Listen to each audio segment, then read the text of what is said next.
selamat datang kembali saya. Kali ini kami kembali dengan sebuah mobil yang sebenarnya itu secara keseluruhannya sangat bagus, namun sayangnya tidak selaku kompetitornya. Ini adalah Mazda CX-3 tipe Touring tahun 2017.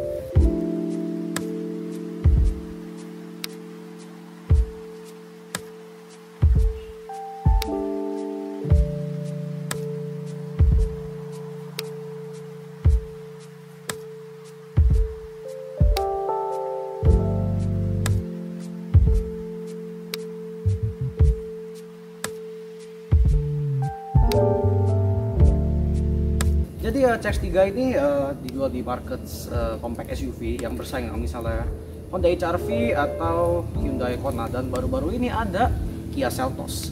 Nah, mungkin yang seperti kita semua sudah tahu, yang menjadi paling laku di antaranya semuanya dan juga paling sering dilihat di jalan adalah Honda HR-V yang sudah laku sejak pertama keluarnya 2015 lalu. Dan juga ada ini CX-3 yang sayangnya tidak selaku HR-V. Kami akan sampai di alasannya nanti, jadi jangan lupa simak video ini sampai akhir. Jadi pertama kita lihat dengan lampunya dulu. Dia ini untuk di mobil kelas ini cukup canggih.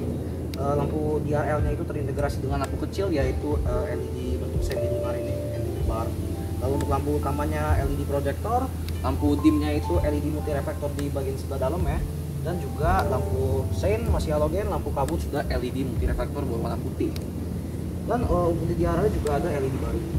Sekarang kita lihat ke ruang mesin.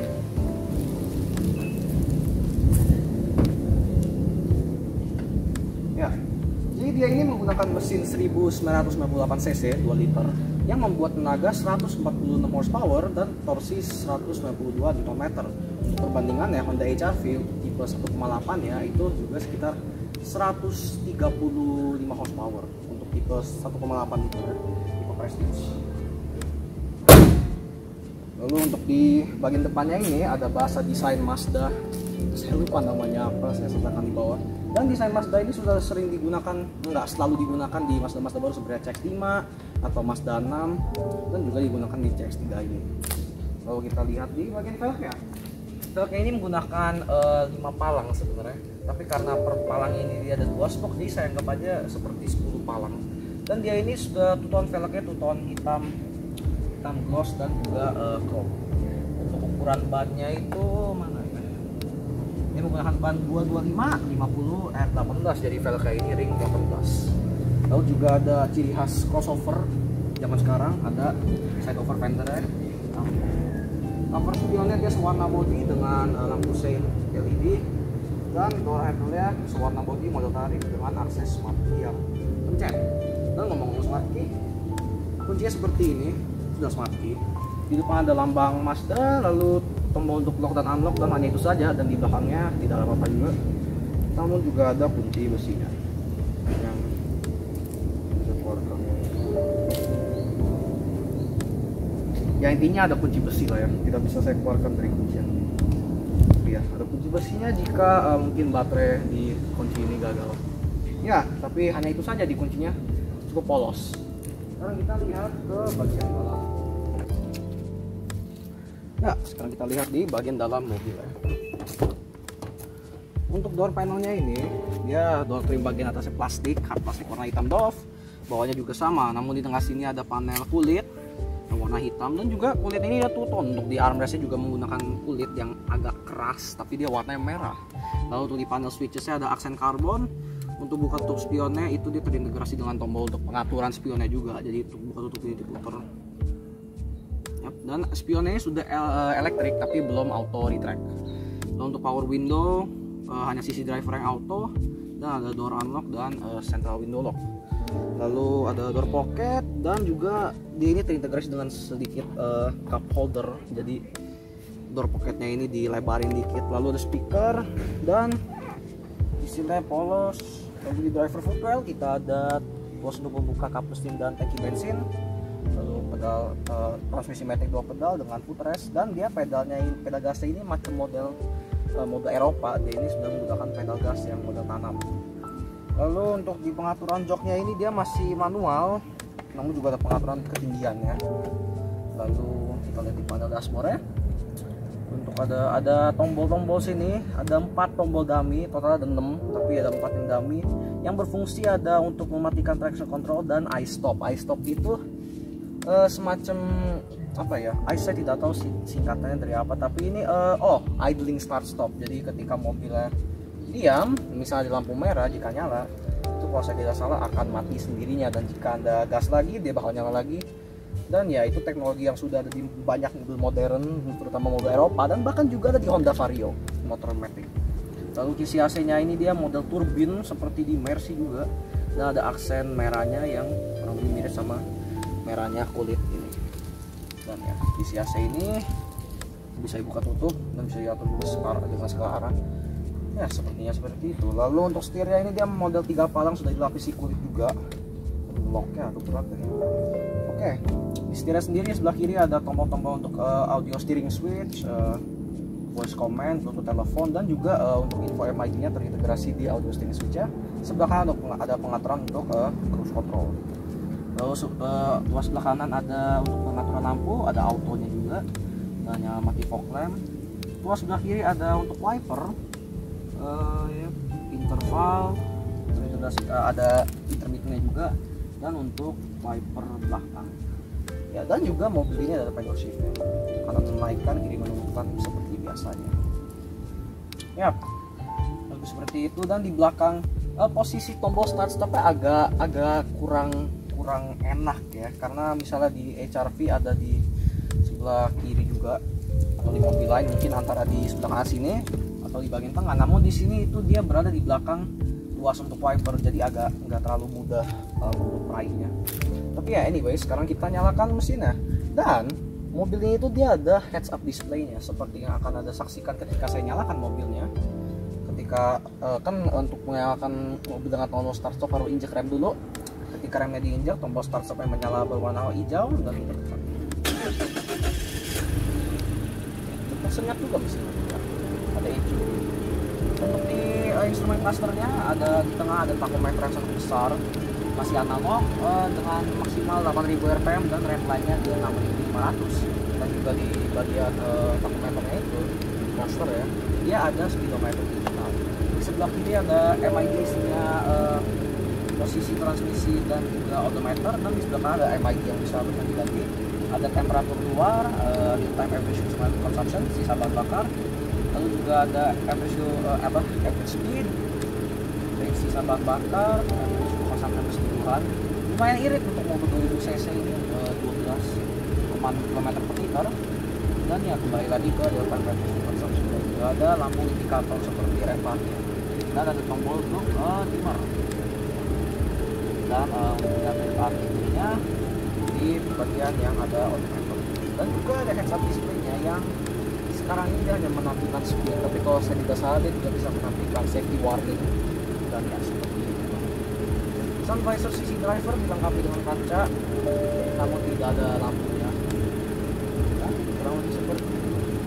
Kita pindahkan kamera sana. Dan juga di door panelnya saya lupa ngomong, di door handle-nya dia dilapisi chrome dan dilapisi silver, dan silver ini sama dengan bagian silver panel ini. Oke, kita pindahkan kamera. Nah, kita lanjut. Di bagian tengahnya ini dia ada head unit yang model nama modelnya yang naik ini, dan ini seperti misalnya head unit di sebuah BMW model. Dan dia layarnya tidak terlalu besar, tapi untuk mengaturnya ini dia kan ada touchscreen ketika mobilnya dalam posisi diam.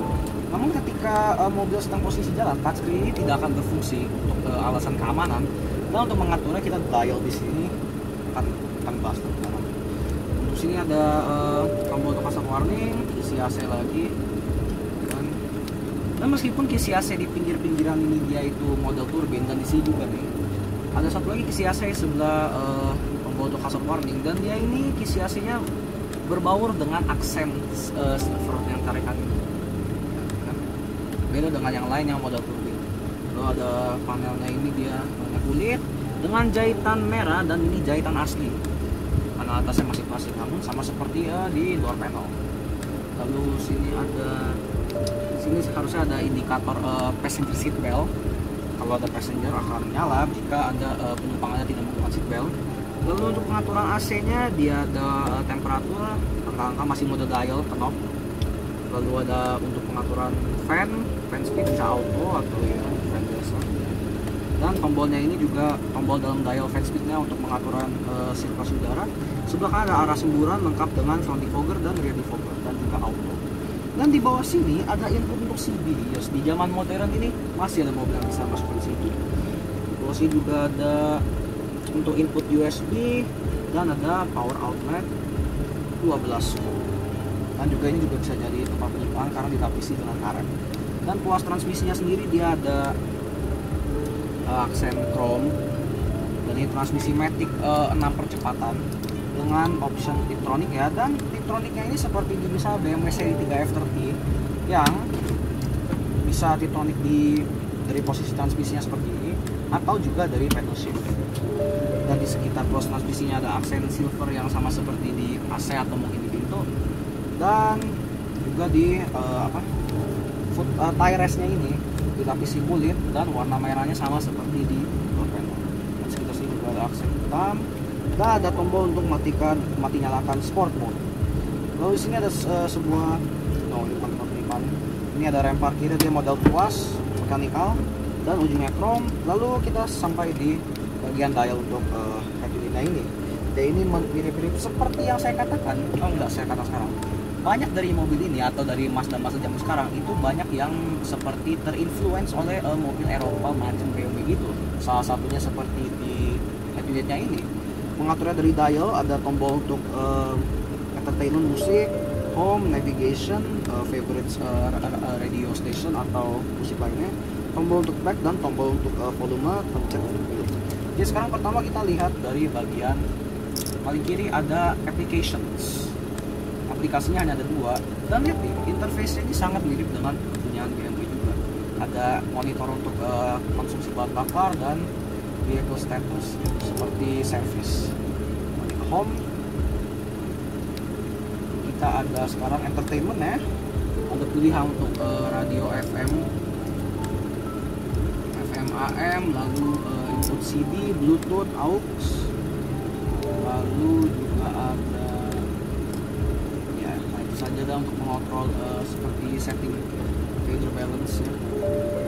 Dan ke home lalu ada communication di tengah, yaitu butuh telefoninya harus disambungkan dulu. Lalu juga ada navigation, satellite navigationnya ya. Ini cukup akurat navigasinya juga, namun masih tidak bisa memonitor kemacetan di jalanan mungkin. Namun ada petunjuk, ada SPBU, itu SPBU Shell bisa Anda lihat ya. Jadi mungkin GPS ini juga bisa melihat tempat pom bensin ada di mana. Cukup menarik. Lalu ada settings, pengaturannya kita ada, ini cukup banyak. Ada seperti displaynya ini dia AD display, active driving display, itu bahasa Mazda untuk heads up unitnya. Kita bisa mengatur ketinggiannya tuh ya. Menarik. Lalu ada pengaturan keterangannya, brightness-nya ya. Lalu kita lihat ke display untuk bisa dinyalakan. Lalu ada pengaturan safety, dia ada speed limit peringatannya. Ada setting untuk suara seperti bass, treble, balance, pengaturan vehicle. Dan dia ini ada rain sensing wiper alias auto wiper. Ini untuk mobil kelas compact SUV ini sangat canggih. Jadi dia bisa mendeteksi jika ada hujan, wipernya akan nyala secara otomatis. Ya, ada setting otomatis. Lalu ada door locks, central lock. Terus ini bisa diatur apa aja? Oh, bisa pengaturan untuk volume lampu sein ya bahkan. Lalu door locks-nya ada bisa mati nyalakan. Dan juga dia bisa kalau dia ada teknologi walk away lock. Jadi kalau misalnya hendak keluar dari mobil dan Anda tutup dan mobilnya mendeteksi kalau kuncinya semakin jauh, dia akan mengunci dengan sendirinya. Lalu ada sambungan device Bluetooth dan juga lewat WiFi dan juga setting sistemnya. Dan itu saja ya, cukup indah. Lalu ada 2 buah cup holder dan juga di bawah sini ada tempat penyimpanan terbuka dengan sedikit aksen karbon. Dan kursinya ini dia sedikit seperti bucket seat, tapi tidak terlalu karena ini masih mobil sipil dan bukan mobil balap. Dan juga ada aksen-aksen merah, sedikit merah, kain merah yang kurang lebih sewarna dengan yang di door panel atau yang di tire rest ini. Dan ya, sun visor sisi penumpang ada kaca juga untuk tidak ada lampu, dan roof panelnya ada lampu baca 2 buah. Oh baik. Ya 2 buah, namun tidak bisa dinyalakan secara sendiri-sendiri, harus dua-duanya sekaligus, dan halogen warna kuning. Ada juga tempat penyimpanan kacamata. Kaca tengahnya masih day night view mirror biasa, dan ya ini kayaknya sensor untuk rain sensing wipernya. Sekarang kita beralih ke belakang. Oke, ada glove box dan dia juga masih buat standar. Sekarang kita pindah ke belakang. Dan sebelum kita beralih ke belakang, saya ada tambahan. Untuk lampu di roof panelnya itu dia bisa dinyalakan secara satu-satu seperti ini.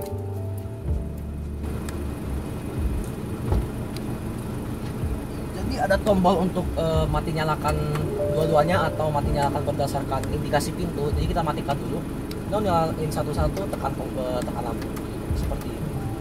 Ya, sekarang kita ke belakang. Yes, sekarang di belakang. Ya, jadi saya bisa mulai melihat kekurangan pertama dari mobil ini, yaitu cabin space untuk penumpang belakang. Ini kurang lebih adalah posisi menyetir saya, dan ya legroomnya tidak terlalu banyak. Headroomnya sih masih mending, namun untuk jika dibandingkan dengan misalnya HRV dalam bahas headroom atau maksudnya legroom belakang menang HRV, namun ini masih tidak terlalu parah. Saya masih bisa duduk dengan cukup nyaman. Tinggi saya 173 cm, dan ya ini kurang lebih oke. Lalu di joknya sendiri tidak ada armrest atau apa, namun ada jok tengah dengan juga headrest tengah. Jadi ya, namun juga misalnya Anda harus duduk di tengah, Anda tidak akan menyukainya karena dia ada hump yang cukup tinggi ini. Ya, ini duduknya agak jongkok sih, jadi nggak mungkin enak lah. Lalu ya seperti itu di belakang sini, kurang lebih joknya juga mirip dengan di depan, tapi ini tidak semi bucket, namun dia juga ada stitching merahnya ini. Seat belt penumpang tengah juga. Untuk pelipatan kursinya ini dia 60-40, bagian 60-nya itu di sebelah sisi penumpang ya seperti ini. Ya, kurang lebih itu saja di belakang sini. Ada juga seat back pocket model biasanya, dan di atas sini ada lampu ini nggak bisa baca, ini lampu kabin yang sepertinya nyambung dengan di depan karena tidak bisa saya pencet-pencet. Oh, ada juga hand grip model retract. Sekarang kita sampai pindah ke bagasi. Oke, sekarang di bagian belakang CX-3 ini. Pertama dengan lampunya ini dia untuk lampu kecil dan juga terintegrasi dengan lampu stop, itu dia LED bar di sini. Namun lampu stopnya ini dia bagian curve di bagian kanan, di bagian ujungnya.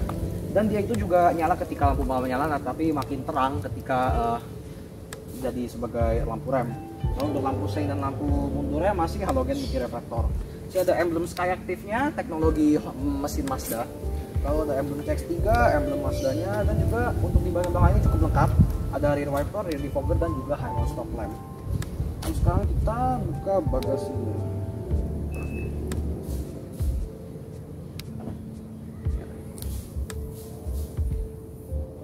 Jadi bagasinya ini cukup besar, namun mungkin kalau dibandingin dengan HRV masih agak lebih besar HRV dikit. Ya, kurang lebih seperti ini. Bawahnya ada ban serep ya.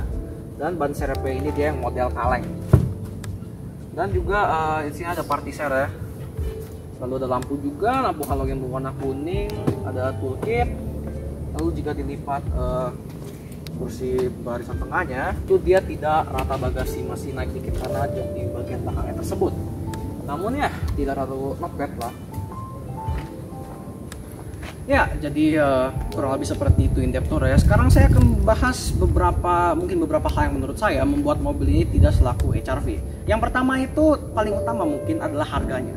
Honda HR-V tipe Prestige 1.8 Prestige, yaitu tipe tertingginya itu sekitar 420 juta rupiah OTR Jakarta. Namun untuk CX-3 ini tipe Touring, tipe kedua dari tertingginya kalau saya tidak salah pada zamannya itu dia sekitar 450 juta lah ya. Dan itu margin harga yang cukup besar di antara HR-V tipe tertinggi dan CX-3 yang belum tipe tertinggi. Saya tidak yakin pas itu apakah tingkat terendah atau tipe tengah, namun yang pasti bukan tipe tertingginya. Tipe tertingginya yaitu pas Grand Touring itu sekitar 460 juta, jadi margin harganya masih cukup besar. Dan mungkin meskipun itu masih bisa diberi alasan yang cukup baik, karena dengan fiturnya atau performanya jelas bagusan CX-3 ini dibandingkan HR-V, dan itu juga menjustifikan harganya yang cukup tinggi. Namun tetap saja itu masih bisa disebut mahal untuk kelas compact SUV yang seharusnya harganya sekitar 300 jutaan. Lalu ada juga merek ini, merek Mazda. Saya tidak akan berbohong, ini adalah merek yang sangat bagus, apalagi Mazda baru-baru ini mulai seperti merek Eropa. Dengan dari segi desain, dari segi fitur itu kurang lebih seperti merek Eropa. Namun tetap saja bagi warga Indonesia, Toyota dan Honda adalah nomor satu. Dan meskipun mobil ini dipangkas lebih bagus dibandingkan HR-V, build quality atau fitur-fitur, tetap saja dia tidak membawa nama Honda, dan mungkin karena itu dia tidak selaku rival Hondanya. Dan juga belakangan ini Mazda baru saja mengeluarkan CX-3 varian 1,5-nya 1500 cc yang harganya itu lumayan jauh di bawah yang varian 2000 ini, bahkan di bawah 400 juta kalau saya tidak salah. Dan jikalau segala fitur-fiturnya dan teknologinya itu setara dengan yang di 2000 cc ini, meskipun mesinnya lebih kecil, saya berharap CX-3 1,5 itu bisa lebih laku, karena jujur saja ini adalah mobil yang sangat bagus yang mungkin dihancurkan reputasinya oleh harga dan juga merek. Jadi ya, saya kira itu saja. Ya, overall ini adalah mobil yang sangat bagus, dan juga hal yang lain yang lebih bagus dibandingkan HR-V adalah quality secara ride-nya. Mobil ini lebih kedap, kabinnya luar biasa kedap. Ini melebihi ekspektasi saya. Jadi ya, dibandingkan dengan HR-V terutama ini sangat kedap, dan juga quality ride feel-nya seperti suspensinya itu lebih empuk dan lebih enak dibandingkan HR-V. Jadi ya, saya kira cukup sekian untuk video kami kali ini. Jika Anda menyukai, jangan lupa tekan tombol like. Jika Anda tidak menyukai, ya Anda tahulah tekan tombol apa. Dan jika Anda ingin melihat konten seperti lebih lanjut di masa depan, jangan lupa tekan tombol subscribe. Terima kasih telah menonton. Sampai jumpa.